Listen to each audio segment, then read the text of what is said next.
Welcome back to Grace Daily Motivation. In this video, we will explore the various roles and responsibilities that angels have in the Bible, from being messengers of God to protecting and guiding His people. We will also examine what the Bible teaches us about the nature of angels and how we are to view them. So let's dive into this fascinating topic and learn more about these heavenly beings.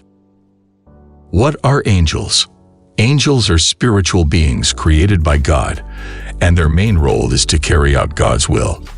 They are often portrayed in the Bible as messengers of God, communicating His messages to His people. The word angel comes from the Greek word angelos, which means messenger.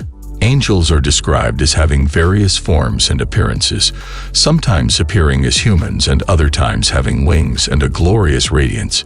Hebrews 1:14. Angels communicate God's messages to His people. Another important role of angels in the Bible is to communicate God's messages to His people. Throughout the Bible, we see angels delivering messages to people on behalf of God. For example, the angel Gabriel was sent to the prophet Daniel to explain a vision he had received, Daniel 8:15-17. And he was also sent to Mary to announce that she would give birth to Jesus, Luke 1:26-38. Another angel appeared to the shepherds to announce the birth of Jesus, Luke 2:8-14. And yet another appeared to Joseph in a dream to tell him to take Mary and Jesus to Egypt, Matthew 2:19-21. In each of these instances, the angels were the messengers of God, delivering important messages to His people. Angels are warriors. In addition to being messengers, angels are also portrayed as warriors in the Bible. They fight against evil forces and protect God's people.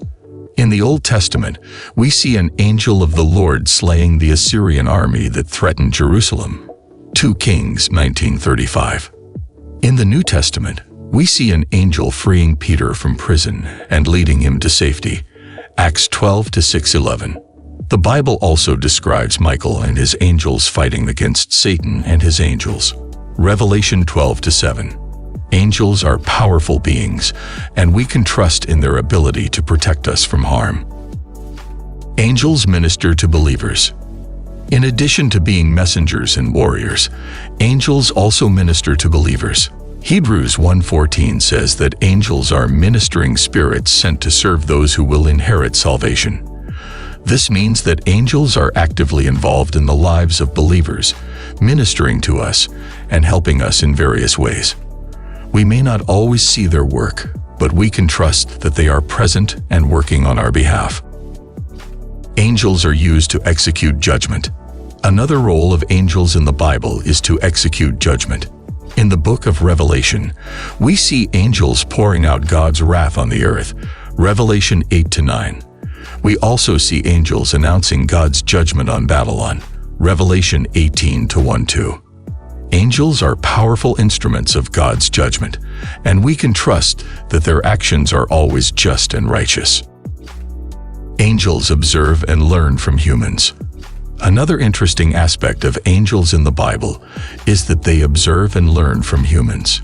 In 1 Peter 1:12, it says that angels long to look into these things when referring to the salvation that has been made possible through Jesus. Angels are not omniscient and can learn from observing humans and the work of God in our lives. This shows us the importance of our lives and the impact they have on both the earthly and heavenly realms. Angels can take human form. Another interesting fact about angels is that they can take human form. In the Bible, there are several instances where angels appear to people in human form. For example, in Genesis 18, 3 angels appear to Abraham and have a meal with him. They appear as ordinary men, and Abraham doesn't realize that they are angels until later. In the New Testament, the writer of Hebrews tells us that we should be hospitable to strangers because some have entertained angels without realizing it. Hebrews 13:2. These examples show that angels are capable of taking on human form when necessary to carry out God's will. Angels are involved in spiritual warfare. Angels are also involved in spiritual warfare, fighting against the forces of evil. In the book of Daniel, we see the angel Michael fighting against the prince of Persia, Daniel 10:13. In the New Testament, Paul tells us that our struggle is not against flesh and blood, but against the spiritual forces of evil in the heavenly realms, Ephesians 6:12. He goes on to describe the armor of God that we should put on to protect ourselves in this spiritual battle. This includes the helmet of salvation, the breastplate of righteousness, the belt of truth, the shield of faith, the sword of the Spirit, and the shoes of peace. Angels are also involved in this spiritual battle, fighting against the forces of evil and protecting God's people. Angels protect and guide God's people. Another important role of angels in the Bible is to protect and guide God's people. In the Old Testament, an angel of the Lord protected Daniel in the lion's den, Daniel 6:22, and another angel protected the 3 Hebrew boys in the fiery furnace, Daniel 3:28. In the New Testament, an angel appeared to Joseph in a dream, instructing him to flee to Egypt to protect Jesus from Herod's wrath, Matthew 2:13.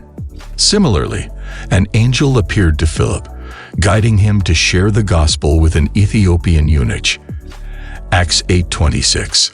These examples show that God uses angels to protect and guide his people, ensuring that they are safe and on the right path. Angels will play a role in the end times. The Bible also teaches that angels will play a role in the end times. In the book of Revelation, we see angels announcing God's judgment and pouring out his wrath on the earth, Revelation 8-9. Angels are also involved in the final battle between good and evil, as Michael and his angels fight against Satan and his angels, Revelation 12-7. Additionally, angels will be present at the second coming of Christ, as he comes in the clouds with power and great glory, Mark 13:26. All of these examples show that angels have an. Angels are not to be worshipped. While angels play an important role in God's plan, it's essential to remember that they are not to be worshipped. In Colossians 2:18, Paul warns against those who worship angels, saying that it is unwise and leads to spiritual pride.